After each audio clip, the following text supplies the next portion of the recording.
এবার গণ ইস্তফা দিলেন সিনিয়র চিকিৎসকেরা। অভয়ার বিচারের দাবিতে 10 দফা দাবি লাগাতার আন্দোলন চালাচ্ছেন জুনিয়র ডাক্তাররা। ধর্মতলায় অনশন করেছেন 7 জন চিকিৎসক। উৎসবের মুখে ভেঙে পড়তে পারে স্বাস্থ্য পরিষেবা, আরজি করে গণ ইস্তফা দাবি চিকিৎসকেদের। উৎসবের মুখে তীব্র হচ্ছে আন্দোলন। এবার গণ ইস্তফা সিনিয়র চিকিৎসকদের। অভয়ার বিচার সহ 10 দফা দাবিতে লাগাতার আন্দোলন চালাচ্ছেন জুনিয়র ডাক্তারেরা। ধর্মতলায় অনশন করছেন 7 জন চিকিৎসকও। এরই মধ্যে এবার আরজিকর হাসপাতালে গণ ইস্তফা সিনিয়রদের। আজ মঙ্গলবার সকাল থেকে হাসপাতালের মধ্যেই দীর্ঘ বৈঠক হয়। এরপরে গণ ইস্তফার সিদ্ধান্ত নেওয়া হয়। ইতিমধ্যেই সেই প্রক্রিয়া চলছে বলে জানা যাচ্ছে। যা খবর, অন্তত 50 জন সিনিয়র চিকিৎসক আজ পদত্যাগ করেছেন। তবে চাকরি থেকে নয়, ডিউটি থেকে পদত্যাগ বলে খবর। সবাই আরজি করের হাসপাতালের বিভিন্ন বিভাগে কর্মরত ছিলেন বলে জানা যাচ্ছে। একসঙ্গে এতজন সিনিয়র ডাক্তারের ইস্তফার সিদ্ধান্ত ঘিরে তীব্র চাঞ্চল্য তৈরি হয়েছে। শুধু তাই নয়, এই উৎসবের মুখে স্বাস্থ্য পরিষেবার ক্ষেত্রে বড় ধাক্কা বলে মনে করা হচ্ছে। যদিও এই বিষয়ে এখনো পর্যন্ত স্বাস্থ্য দপ্তরের তরফে কোনো মন্তব্য পাওয়া যায়নি, তবে গোটা পরিস্থিতির উপর নবান্নের তরফ থেকে নজর রাখা হচ্ছে বলে খবর। অন্যদিকে আজ মঙ্গলবার মহাপঞ্চমীর দিন থেকে আন্দোলন আরও তীব্র হবে বলে হুঁশিয়ারি দেন জুনিয়র ডাক্তাররা।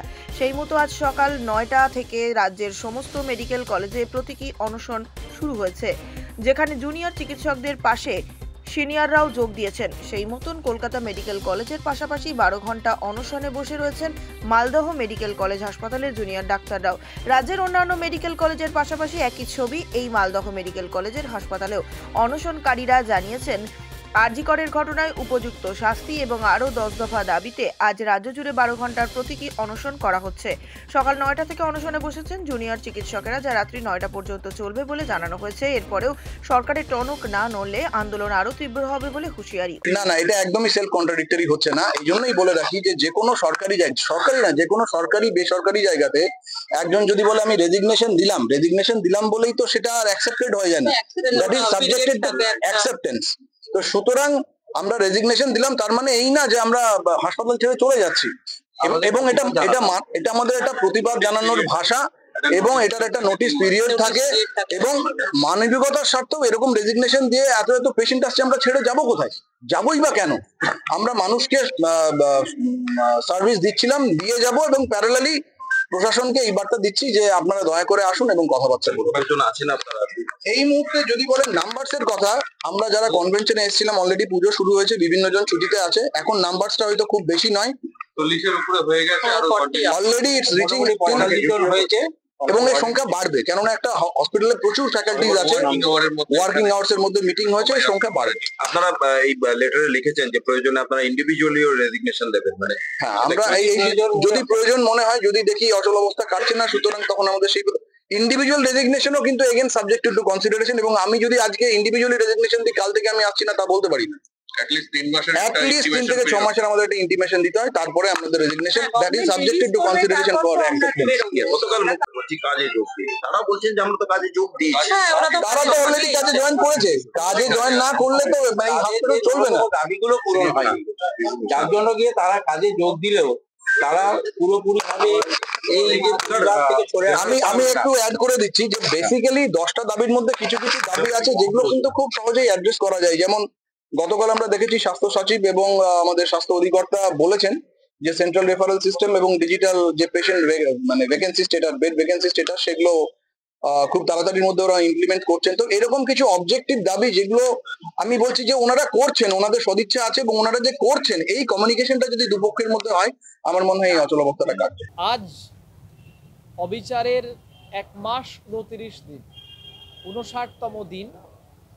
আজকের দিনে এসে দাঁড়িয়ে যেটা আমরা দেখছি যে 9 আগস্ট যে জঘন্য এবং বর্বর ঘটনা আরজি কর মেডিকেল কলেজের বুকে ঘটেছে, এবং তারপর থেকে আপনারা দেখেছেন যে আমাদের যে আন্দোলন, সেই আন্দোলনের সাথে আমাদের যে দুটো দাবি, অর্থাৎ অভয়ার যে ন্যায় বিচার এবং তার সাথে সাথে দ্বিতীয় অভয়া যাতে আর একটিও না ঘটে সারা দেশে, তার জন্য এই আন্দোলন যে শুরু। এবং সেই আন্দোলনের সাথে সাধারণ মানুষ তারা যেভাবে আমাদের এই দাবিকে তাদের নিজেদের দাবি হিসাবে সহমত করে আবেগের সাথে আমাদের এই আন্দোলনের পাশে দাঁড়িয়েছেন প্রথম থেকে নিয়ে এখনো পর্যন্ত, সেই আন্দোলনকে সামনে রেখে আমরা বারবার এই দাবি যাতে মান্যতা পায় এবং বাস্তবে রূপায়িত হয় তার জন্য আমরা এই আন্দোলন করে চলেছি। এবং যেটা আপনারা দেখেছেন যে সর্বশেষ যে আমরা আমাদের তরফ থেকে সর্বোচ্চ দেওয়া অর্থাৎ পূর্ণ কর্মবিরতি প্রত্যাহার করে সমস্ত রকমের জরুরি পরিষেবা এবং বহির্বিভাগ পরিষেবাতে আমরা উত্তীর্ণ হই এবং আমরা যোগদান করি। তা সত্ত্বেও আমাদের ডেডলাইন দেওয়ার পরেও দেখতে পেলাম যে এই যে দুই দাবি, অভয়ার ন্যায় বিচার এবং দ্বিতীয় অভয়া আর যাতে একটিও না হয়, তার জন্য সেই সময়সীমা বা ডেডলাইন পার হয়ে যাওয়ার পরেও কোনো রকম সদর্থক পদক্ষেপ নেওয়ার কোনো রকম ইচ্ছা আমরা দেখতে পেলাম না। তারপর আমাদের যারা সহযোদ্ধা তারা তাদের নিজের জীবন বাজি রেখে তারা আমরণ অনশনে বসেছে এবং সেই 7 জন সহযোদ্ধা যারা আমরণ অনশনে বসেছে আজ তাদের এই মুহূর্তে দাঁড়িয়ে 60তম ঘন্টা অতিক্রান্ত হতে চলেছে এবং এই 60তম ঘন্টাতে আমরা এসে দেখতে পাচ্ছি যে তাদের শারীরিক অবস্থার যে অবনতি, আমরা খুবই উদ্বিগ্ন এবং খুবই কনসার্ন।